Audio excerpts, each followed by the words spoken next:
This is a grand turnout. Well, Alwin, I, Tam, Mariel, all of us quite excited. Let me just begin by quickly saying, or perhaps saying a few words about our wonderful speaker today, who I'm sure is not a stranger to most of us, but also a quick note to share about this format, because we've been talking quite a bit internally in terms of how we can go about developing newer formats in terms of reaching out to the public. And we very soon realized that at the heart of it are artists' perspectives. And artists not just as makers and purveyors of the aesthetic or at times aestheticized object, but really as thinkers, as historians, as individuals who try to figure things out as well. And as a result, we've come up with this idea, which for the moment we're going to call Walking with Alwin, because literally our usual in-gallery sessions, we sit down, but this time around we're going to walk. And as we walk, I'll also try and prompt, if not ask a few questions from Alwin, but really he's going to speak. But before that, if you just grant me maybe 2 or 3 minutes, I'd love to have the pleasure to introduce somebody. I perhaps wanted to start with an anecdote. When I met him, it was 2008. It was a warm, warm day in Manila, and I visited the Vargas Museum inside the University of Philippines. And Boots Herrera, the director, curator at the time, said, "You need to go and see somebody who is in the basement." And I went down, and Alwin had longer hair at the time, and he was working on his grand piano project. A project which I think was quite informative for me, partly because it was not just trying to understand the piano as a device, but it was also attempting to bring individuals together. And right at the heart of it, and it was a word that I was quite curious about at that time, and I continue to be quite curious about, was this phrase, the crafts and the craftsman. And it seems Alwin was enacting this huge archaeology around the craftsman, because you were tracking all these individuals, you know, who were piano makers, who were thinking about the crafts, who had, for various reasons, life, circumstances, politics, history, had somehow entered a different state, right? They were no longer craftsmen, I suppose, and you were trying to bring these individuals in. But at the heart of it, you were also thinking about containers, right? And what do containers tell us? You know, are containers fillers? Are they empty? What really is the role? And I continue to follow Alwin's work. We would meet from time to time, have wonderful conversations, and then kind of go our separate ways. And I remember I saw you again sometime in 2011, or was it 2012? I think we met in between, but yeah. I remember this conversation because you had also started to think about Jose Rizal. And Rizal, on the one hand, as a hero of the Philippines, but also in terms of thinking about the contradictions, right, that go into this.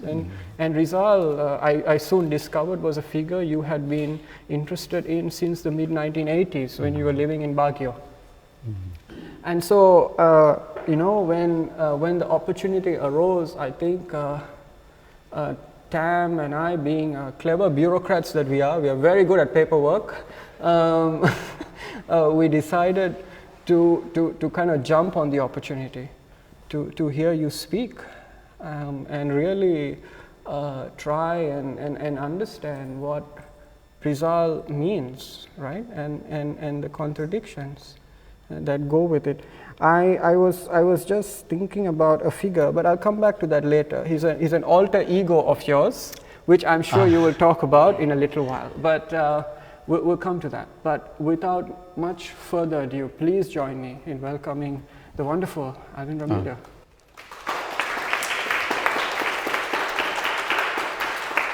Thank you, Mustafa. Thank you, everyone. These are, I prepared like my own kind of versions and stories about the works. As an artist, I've always been interested in stories and also history, which is kind of a kind of story. Sometimes they become official stories of maybe power, but I'm interested in maybe the multiplicities of stories, that stories need to be retold, over and over again, and maybe change from time to time. So we start with the painting of Fabian de la Rosa, which, as the didactic panel says, was a copy of a painting originally painted by Juan Luna. So it's just fascinating to see how images that represents Rizal as the symbol of the nation, and how this replication is kind of permeates different aspects of Philippine life. The image has been repainted by other artists, and I brought with me probably my first encounter with Rizal. When I was a kid, we were all taught in primary school to be like the hero, emulate his qualities and love for country, all these values. We were, and I remember I even fashioned my hair was like the Rizal way. So, but my first encounter with Rizal was actually the matchbox, which it's a kitchen implement that not many people use anymore because of the new ignition system for gas ranges. But Rizal, they still sell this, but probably the use of the matchbox would take place or would be found in rural areas where electricity still is kind of not yet built. So as an artist, I think one memory that I had really with the Rizal matchbox was a childhood memory when I was 7 years old, because my father was a piano maker and I was allowed to play in the piano workshop. And one day I discovered matches. So those matches had Rizal in them. So I was flicking these matches in the varnish section of the workshop, which of course you're surrounded with volatile, flammable materials. And my dad saw me, and that was an experience of punishment for being naughty. The image of this matchbox also has been replicated in that piano project that is now in the collection of the Singapore Art Museum. But the significance of Rizal as a matchbox and in contrapuntal to him as this iconic image, iconic hero of the Philippines, with a monument in the center of Manila that marks the kind of a 0 point of that radiates, from this center. But Rizal, if we think about his writings today, I think his two novels still show the basic probably ills and contradictions of Philippine society. I often imagine if we had maybe in our political leadership maybe just 10,000 Rizals among the Filipinos who would love their country, probably we can be in a better place at this point in time. The Philippines is also kind of undergoing a kind of resurgence of authoritarian rule. And if Rizal was back today, he would probably be the first to speak up through his art, through his writing. Interesting painting because, again, it is a copy. So there's this replication of imagery that informs or animate the story of the nation. We need these images to have our sense of this modern nation. But sometimes I also think that this is kind of an illusion, because if we see the actual contradictions in Philippine society, I don't think we have really decolonized ourselves or got rid of the excesses of the legacies of colonialism. We still have that mindset. We still have the influence of big institutions that I think debilitate the progress of the Philippines. Singapore is also site of a large diaspora of Filipino workers. A lot of them work on many levels, domestic helpers, architects, people in the IT. But these are also kind of reflective of the loss, the brain drain in the Philippines, because they could be actually in the Philippines and help. Rizal came back after his long sojourn in Europe. He was a polymath, and he understood, he learned a lot from, I think, from the French Revolution, and translated those ideas into those two novels. But I wish Rizal, with this matchbox, can ignite again that light. They were part of the group of Filipino expats at the time called the Ilustrados, the enlightened ones. And I hope the matches can be reanimated and lit so people can see with clarity. We are already in the year 2020. Rizal was also trained as an ophthalmologist, so it meant like clarity of vision, the understanding of what's happening in Philippine society, and also connecting it with what's happening with the wider world. We move to the violinist. Is that enough time? Of course, go, just go. Wait, I'll just get. I will alert you when. Sorry.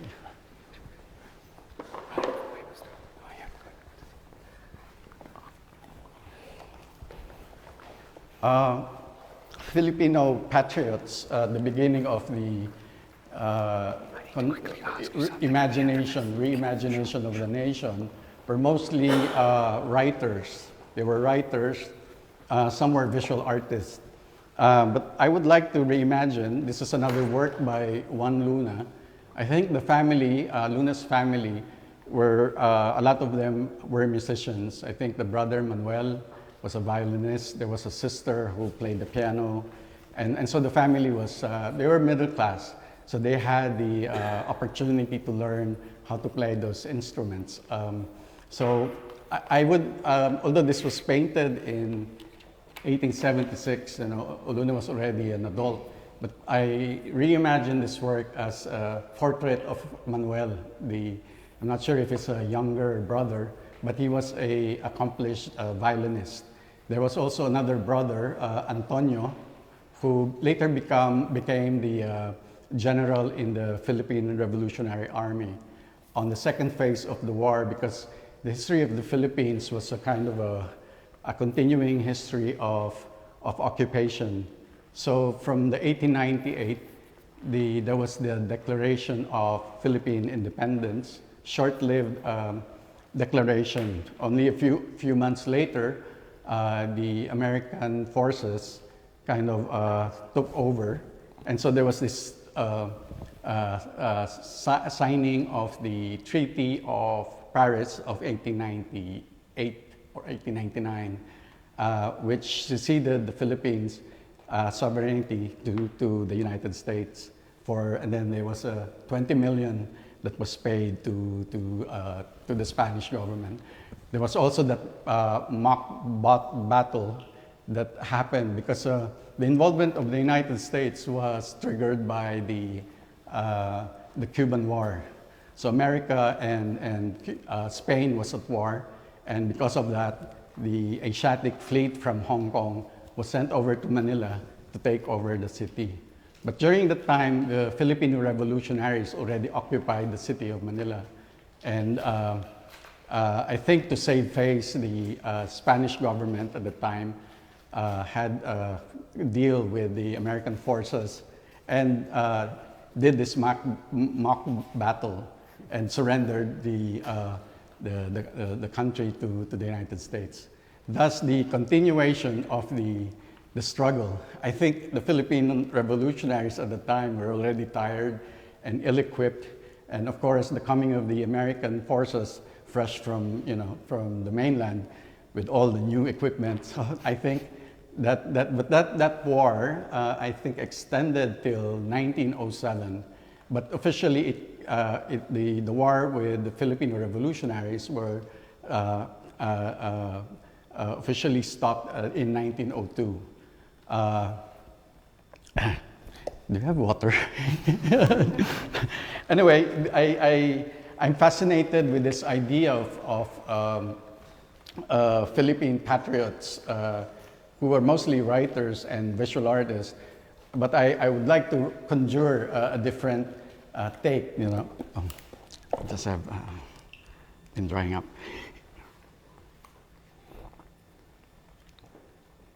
Thank you.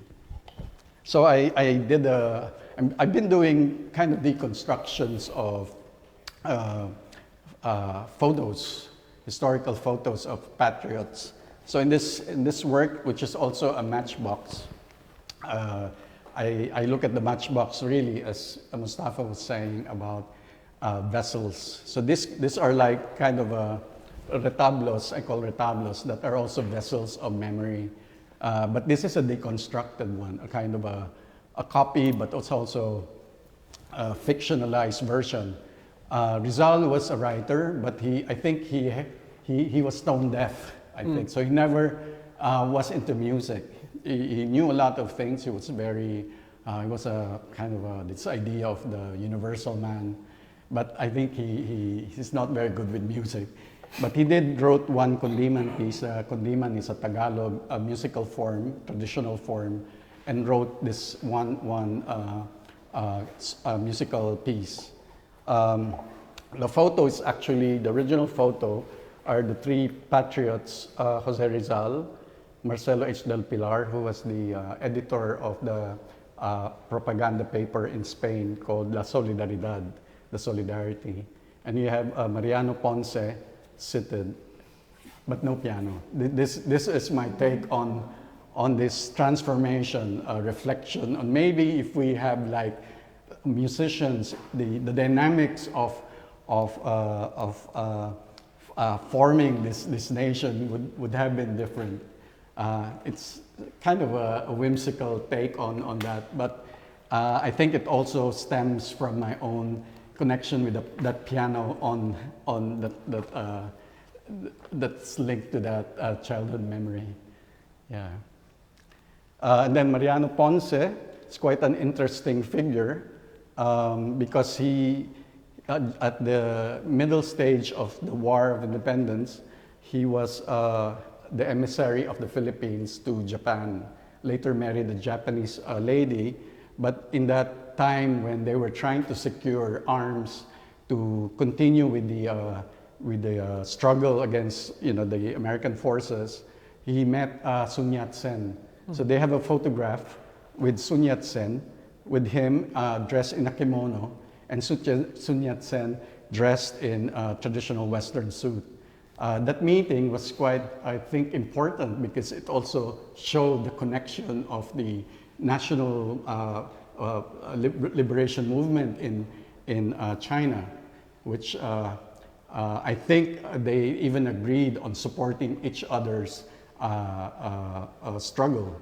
There was a promise of a shipment of arms that would be loaned to Sun Yat-sen. That unfortunately, this shipment was lost at sea because of a typhoon. So that never transpired. But they continued the project of being independent. So yeah. If there are other questions, perhaps I can trigger a quick question, because you mentioned that Rizal is also an ophthalmologist, and there is, of course, obviously this connection to sight. But also perhaps to get you to speak a little bit about the medical references in his writings, because the first novel is called The Social Cancer. Yes. Just the English translation, Noli Me Tangere. So you want to just comment? So Noli Me Tangere was the Latin phrase, I think a biblical phrase, when Christ was resurrected, and then the story of Thomas who was doubting that he came back from the dead. And then I think they had an encounter, and Christ said, I think, it refers to touching of the wound, So, no limitang. I am not very sure the exact meaning of the word, but that I think connects to that biblical story.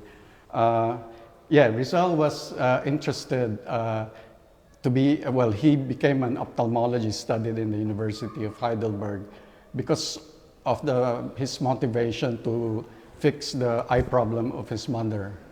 The mother also was his first teacher, and he tells of the story also of the moth, which was from a Spanish children's book. The story of the moth is a kind of an allegorical story of the mother moth warning the baby moth not to get close to the flame of a lamp. And many historians say that this was actually what happened in Rizal's life, because he saw with clarity the flame, and that kind of, he got close to it. So it was like probably the flame of the revolution, and him being the victim, he burnt his wings like in the story. The social cancer also talks about the peering into the body politic of the Philippines. So he saw all the social ills, as I mentioned earlier. If we are to read Rizal's novels today, we can see the main characters, the protagonists in the story. You still have the state, you still have the church, you still have the intellectuals, the revolutionaries, the philosophers, and these are all animated in the novels. The second novel, El Filibusterismo, The Filibuster, was kind of I don't know if Rizal really wanted to pursue or imagine the real kind of separation, or maybe removing the colonial yoke. Because many scholars also say that Rizal was basically a reformist. He wasn't interested in independence, but just a kind of recognition from Spain that the Filipinos are equal with the Spaniards. There was some kind of records that he actually recanted the writings before his execution. But some scholars say that it was a fake manuscript that the Spanish friars signed. And this document was written in whole, but it wasn't signed. So there's a doubt now whether the veracity of this document.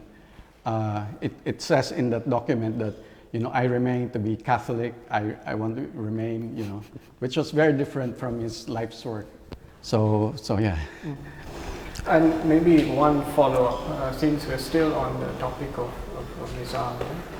So around 2011, 2012, as his 150th birth anniversary celebrations are picking up across the Philippines, you embark on a project. I think it already started 2005, right, in anticipation of the birth anniversary, and you created a figure who was, I describe him as an alter ego. Perhaps you look at it differently, and I'm going to try and read his name here, Arnulfo Tikbang. You want to talk a little bit about him? The persona Arnulfo Tikbang was a character that I kind of developed in 1987 when I first had my first solo show. It was also a tribute to my father, who passed on in 1985. So the whole show was hinged on the memory of the father, and also I think there were three personas in the title of the show. It was called At Ang Bulung-Bulungang de Cajon ni Mang Imo, Budangwayan, and Arnulfo Tikbang. So Mang Imo was my father. This was the same title of the piano that's in the collection at SAM. Arnulfo Tikbang and Budangwayan are split personas of, I think when you encounter kind of a tragic death of a loved one, it breaks also the self. So just looking back, I don't use Arnulfo Tikbang much anymore, But it was that split. In 1985, I was part of the ASEAN Youth Painting Workshop where I met my first Singaporean friends. And then on the way back, this was my first trip overseas, but this also occurred, I think, a week after my dad was buried. So this idea of my first trip overseas and also a loss of a loved one was kind of a very interesting time because you kind of reflect on many things. And traveling on my own, and I remember my dad also telling me or confident in my capacity to, as a young person to take public transport, in Manila, and like 12 years old. So he believed that I was capable of that. So reading through the Rizal narrative and trying to fashion yourself, picture yourself as a Rizal. So it is a kind of an alter ego. And I try to, maybe if we can aspire to be like this great person. So, but this is sometimes deal with deviations, of the persona. When I do the narrative of the nation, there is the basis, like historical records and fixed narratives. But I like to challenge also those fixing of narratives. As I said, we need to repeat and retell the stories, but maybe find the smaller stories and look at and compare this with the grand narratives of nation. I think power operates when everything's kind of uniform and fixed. But if we are able to find new meanings or new ways of looking at it, it involves an active rethinking of the narrative, and then I think it allows us to be really be active citizens, and question things that are that kind of move people in society. So one question. Disrupting the status quo, right? Becoming active agents. You're trained as a painter. You continue to paint, albeit in an altered form. So coming back to this moment in history, right?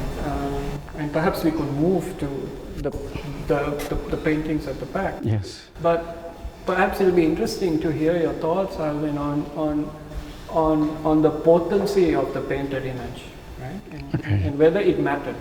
I actually forgot to mention that I was in a group exhibition in 2007 at the Lopez Memorial Museum, where this painting was originally, is this loaned? It is still in the Lopez. So it was loaned. So the title of the exhibition was called Dime a Dozen.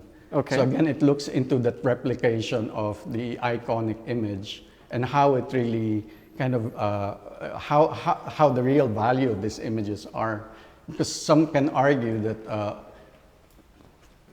Luna's paintings were not that great.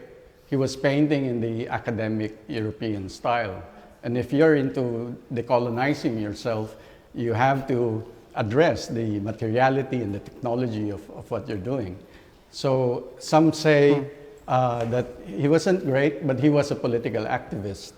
And because he also won at one point the Bellas Artes exposition in Madrid.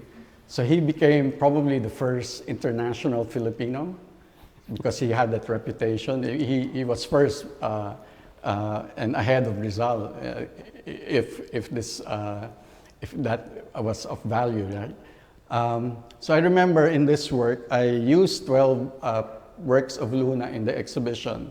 And this had a copy of a digital print on tarpaulin.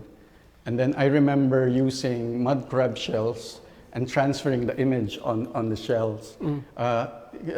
Crabs in Latin are also cancer. So I often think about national ideology can be both liberating if you are under colonialism, but it can be as oppressive as the colonizers thought. So I use cancer or the idea of the crabs, camouflaging itself and inhabiting the work, the painting. There was a jawbone, I think.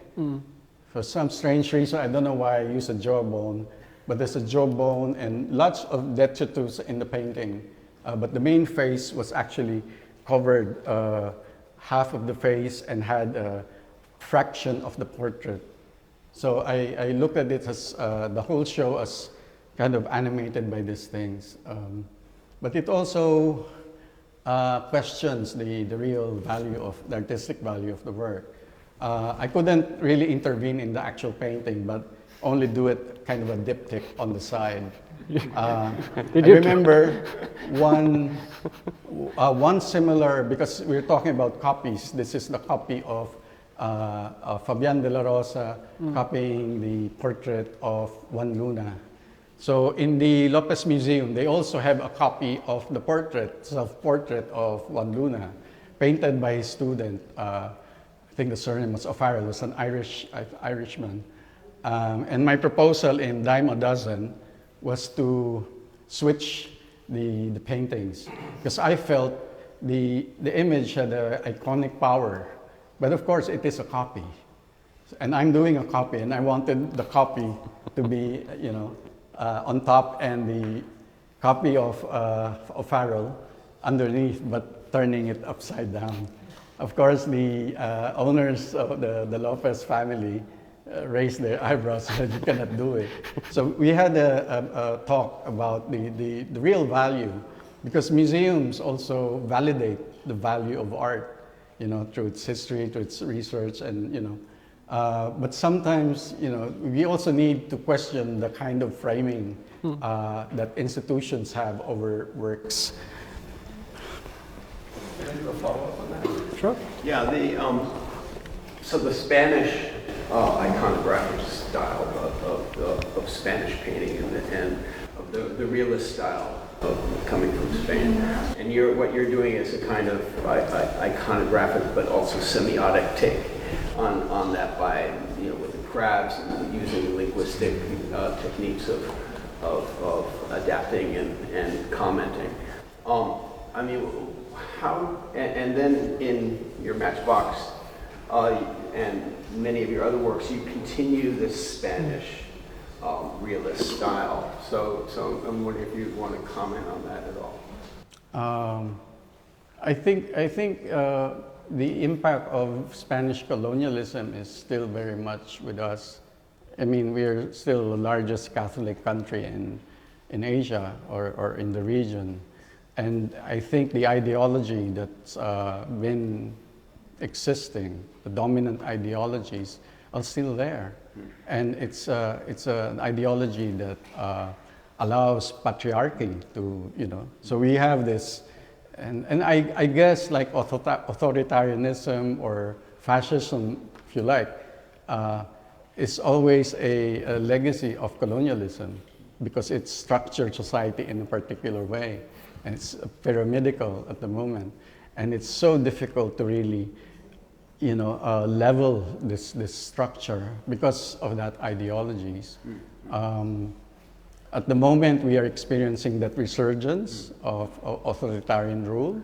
Last year, they were celebrating the 50th year of the Cultural Center of the Philippines.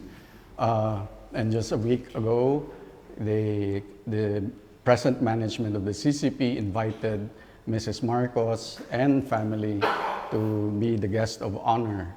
And they were even using the situation in Taal volcano in Batangas as a fundraiser. But really, the current government now has basically allowed the slow return of the Marcoses to the palace. So which I guess, if we are more politically and culturally and socially aware, we can see that maybe people should be more proactive and respond. fascism works when people keep quiet, you know, and but I believe that things are also changing.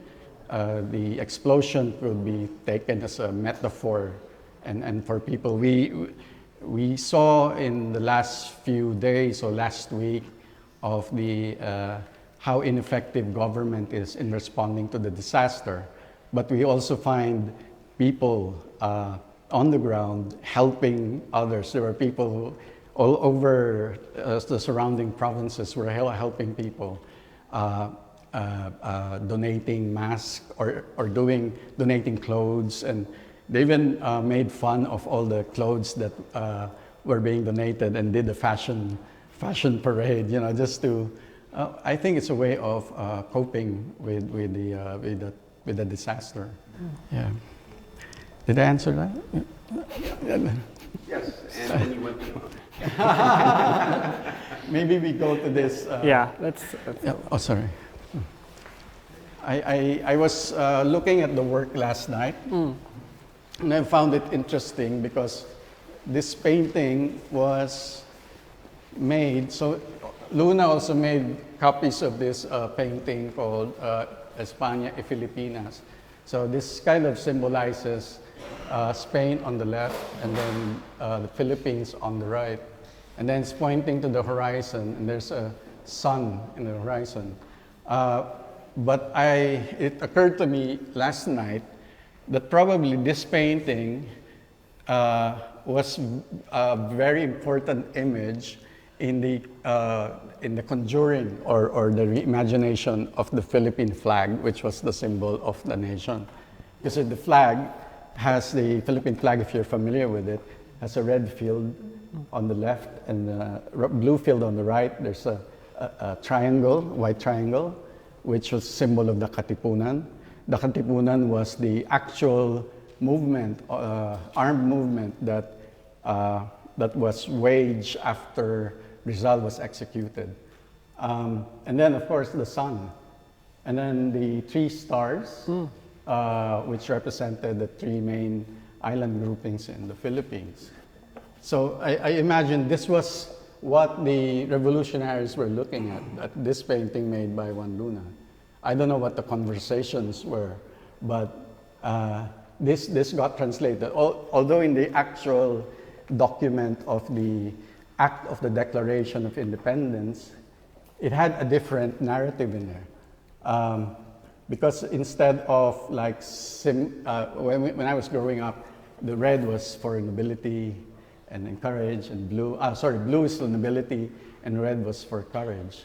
But then I came across the document of I don't know if I have it here, but in the actual document of the Declaration, the colors were attributed actually to the colors of the United States.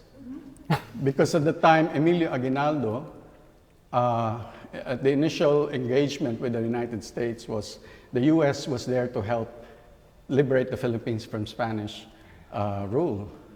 And then later, there was a change in what happened, because the United States at the time, I think, saw the opportunity of the Philippines as a young emerging power. They saw the Philippines and the other Spanish colonies as an opportunity to establish coaling stations. And these coaling stations are key to access the markets of China and Japan. So later on in our history, the Philippines became the host of the two largest military installations in the world, which played a significant role during the Cold War and Vietnam War, and of course the patrolling of what you call the Pacific Lake. So it's all tied up again to the symbol of the flag. What does it mean? And then later designs of the nation in the coat of arms still has the Iberian shield, and then you have the two color fields. But like I think even during Marcos' time, the 70s, the red actually had the what you call it, the Iberian lion, and then the blue had the American eagle. So this is the symbol of the nation, the independent nation, the republic, which still maintains the colonial symbols. And I guess it's like that, you know. Nation states or nations are basically 19th century inventions. Sure. Before that, they were all, boundaries were kind of porous, you know. And we create this idea of nation. I guess it's to contain and to control, you know, populations. Yeah, so I also used this painting in that Dime a Dozen show, which had a mirror copy on the floor, same scale, also printed on tarpaulin. And then this one had a full mound of crabs just scampering around the flowers, and you know. So this one was easier because we didn't have barriers, so you can actually step on the painting. But you were not I think they allowed me to do that. You were not permitted to put it on the painting itself. No. I was trying hard to, you know, even just hanging it just in close proximity to the surface. But again, you know, it's a precious work. It's an important historical work. But again, so as an artist, I also question those kind of valuation on artworks, on the nation, on symbols of the nation. Yeah. Also this painting is, I read that it had many versions. So, yes. But yeah, have the same kind of composition of the stairs, and yeah. I mean, I'm wondering whether you want to take a couple more questions yeah. Yes. Could I just ask you about the juxtaposition? Are these two paintings meant to be displayed like this? Is there a conversation going on? I'm not sure what the curators, when I first encountered it, I don't know if this is also part of the Lopez collection. No, this is in the National Gallery's collection. Right. Yeah, but So it's painted 2 years earlier. So this is probably one of the first versions of the work. So I'm not sure of the. Yeah. So there's about 6. We think there's maybe up to 6 versions of this. 6. There's one in the Prado collection, which is actually twice the size. We were able to borrow the Lopez work for a solo exhibition at Juan Luna a couple of years ago, and they left it with us as a long-term loan. So it was a great opportunity to see two versions of the same painting, but they were painted for different commissions. The thing with all these artists, Luna and Fabian de la Rosa, they are kind of intertwined, really. I mean, even in kind of related to each other. When we go to the Amarsolo, it actually, I just found out that Amarsolo was the nephew of Fabian de la Rosa. And I think Fabian de la Rosa was also related to Simon Flores, who was much older, you know. It's all family, kind of, which I guess it's part of our still ongoing feudal culture, you know. So art royalty. Yeah, art royalty, yeah. So. Do you want to go to the Amarsolo? Yeah. So we're going to move into the next gallery, so just follow Alvin. Thanks.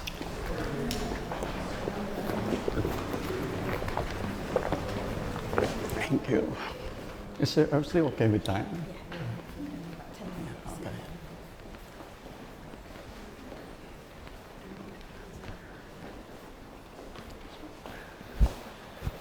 So this work,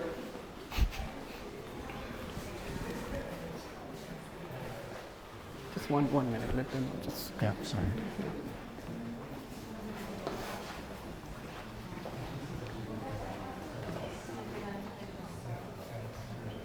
Okay. So this work by Fernando Amarsolo, it's called Fish Pond in Malabon, was painted in 1942.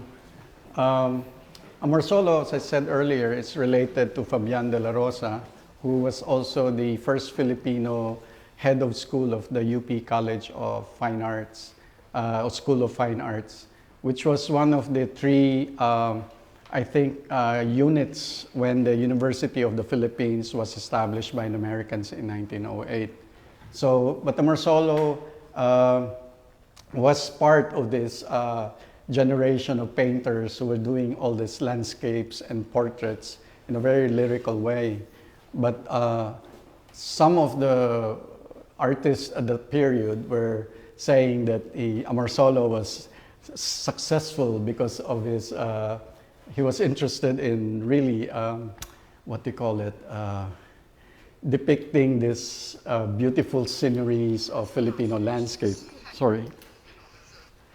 At the time when, I think in the 1940s, there was a war, or a peasant revolt brewing in central Philippines. And yet he was also teaching advertising. So he got lots of commission to doing a lot of the illustrations for many of the colonial books that was being published at the time. So this painting, I grew up quite familiar with this kind of landscapes because the reproduction of this can also be seen, like with the Rizal Matchbox. It permeates everything. Filipinos have the jeepney, and often you see this kind of paintings on the first jeepneys. Well, at least in the 60s when I was growing up, they were hand painted.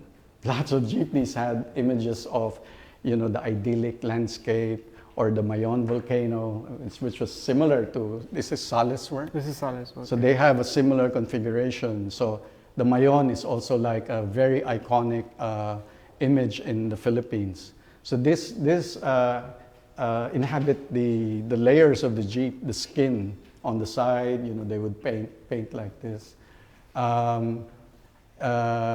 Amorsolo was also known, he was doing work for advertising. So if you're familiar with, there's a brand of gin in the Philippines called Ginebra San Miguel. And Ginebra San Miguel has the image of Saint Michael battling with the devil, with Satan. So that was, but not many people know about this design work. But he often also did portraits for officials. He had a whole series of portraits done on Philippine presidents, especially during the Commonwealth era. Some artists kind of say, there's nothing really to see in Amorsolo, blah, blah, blah, because he was faking the reality in the Philippines at that time. This was pre-war. But the Hukbalahap movement, which was the peasant unrest in the central Philippines was brewing because of I think the shares, I don't know, maybe the style. This kind of landscape painting is very much attributed to his uncle, Fabian de la Rosa, was called Master of Genre Painting. So there's a whole school of the Amorsolo painters that, so a lot of paintings were really kind of following this as models. So Alwin, what do you think was sort of stopping Amorsolo from kind of engaging with this tremendous socio-cultural shift, that was happening? The same question can be posed with artists now in the Philippines with the boom in the art market.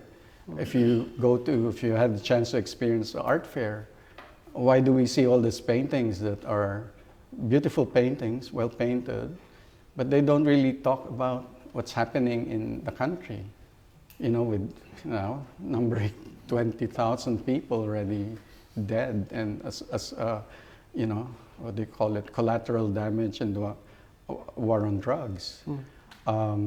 Same, my own take on, I haven't been around the Singapore Biennale, but I've seen a lot of Filipino works. But I haven't seen a work that actually talks about what's happening now. So maybe, I don't know, why do artists choose to paint in a certain way and not the other? So Rizal did his take, he wrote what he saw. It was true to it, and it cost his life. And that's why I think he's a role model. I don't want to lose my life, but I wish if people, if we can inspire others to speak you know, and many people become kind of active, really, yeah, we're in a better place. Sure. I do wish that artists now, because this is what history is asking of us at the moment, you know, so many problems, because the people hoped that there was going to be fundamental change. I think what transpired in 1986, so we had the people power, you know, it was a big celebration because after 20 years, you know, the dictator was out. And then now we find them back in power. Bongbong Marcos, the son, a former senator, expressed interest that he's going to run for the 2022 election. And now, 2 years ago, the Duterte government allowed the burial of Marcos at the Heroes Cemetery. So which means it's becoming apparent now too that the Marcoses bankrolled the campaign. And so it's now happening again. I just had an exhibition at the Your Mother Gallery where I had some of my works on Imelda and the Duterte government and how they are. Well, I want to conjure that they should be really in prison because they have crimes that they have to, you know, be accountable for.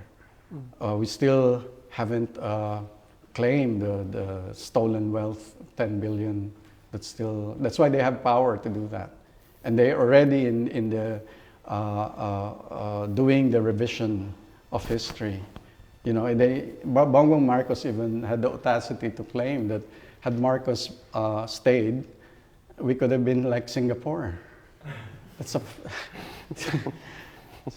they're really off their, you know, they're not really connected to what's happening on the ground. And slowly we see the Duterte government actually allowing, you know, the return of the Marcoses. He even claimed that, you know, he was his hero, you know. So again, this faking, you know, because during the martial law years, we had lots of paintings, not landscapes, but modern art. I think in the exhibition, Suddenly Turning Visible. yeah, it was showing that most of the avant-garde works were displayed in the State Institution of the Cultural Center of the Philippines. And it justified maybe this new society that they were, you know, using for propaganda. You know. Yeah. Maybe I can have another question. Almost out of time, but yeah. Can I just try and connect this landscape to what you were saying about images of Rizal and the sort of intellectuals that surrounded him? Was there an aspect of that intellectual arising associated with landscape portraits and using landscape to create an idea of nationhood and national identity? I can't remember any work of artists of the same period except in music. This was the second piano project I did for the University of the Philippines. That project, when we first met, was based on Nicanor Abelardo. Yeah. And Nicanor Abelardo was considered a a modernist, but at the same time grounded his kind of his modern, you know, this Compositions? yeah, with the compositions. You know, he's similar to, I think, how Chopin used traditional Polish music, and then mixed it with like Western music, and so this combination of things. I wouldn't say that Amor Solo, because the painting tradition of the time actually started with the Spanish. So, but there was a contemporary, I think it was a contemporary Edades, who was emerging. He was the one who was bringing in the new modern painting with this impressionist, larger kind of, he still used figuration. We have works by Edades in a later gallery. But later on, that ushered in this new kind of energy in Philippine painting, challenging they were part of the Amorsolo school, so they were the conservatives. So in the Philippines, by the 1950s, there was a strong kind of a rivalry between the conservatives and the modernists, which I look again, it kind of resonates in the flag, because I think the flag, the red and the blue field, is always in this state of what they call it, stalemate. And I sometimes would like to reimagine the making of a new flag. You know, the flag was basically also based on the Puerto Rican, I think, Puerto Rican or the Cuban flag. So you have the triangle and then the stripes. So similar in layout. But if we can reimagine the Philippine flag, instead of splitting it in the middle, I would like to use the image of the woven mat. So woven mats are really part of the tradition. We even use it for our old outriggers as sails. So this was the material. And if we can split, for example, the flag into stripes, deconstruct it and weave it together, maybe the polarities of whether, you know, the rich and the poor and the strong and the weak, you know, and you weave them together, will have a different configuration. The symbol of the triangle also already, it reflects that equality, but the split actually is a dividing line. So we have to go through the dividing line, and to do that we cut it further and then weave it, you know, make it connect. So alternating red, blue, red, blue, red, blue, red, blue, red, blue. Not just red or blue, because if we're stuck with that dynamic, even the communist sort of revolution is still stuck in the red. And people are tired of fighting, you know. Well, that's a great note to bring our session to a conclusion.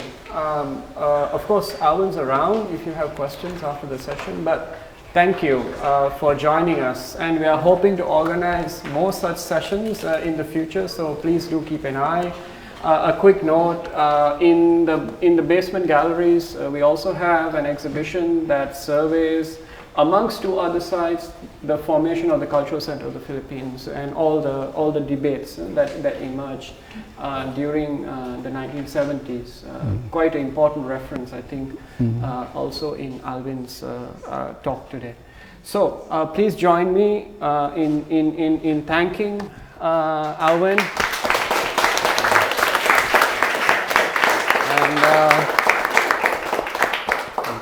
Great. Yeah, have a good rest of the day. Thank you. Thank you.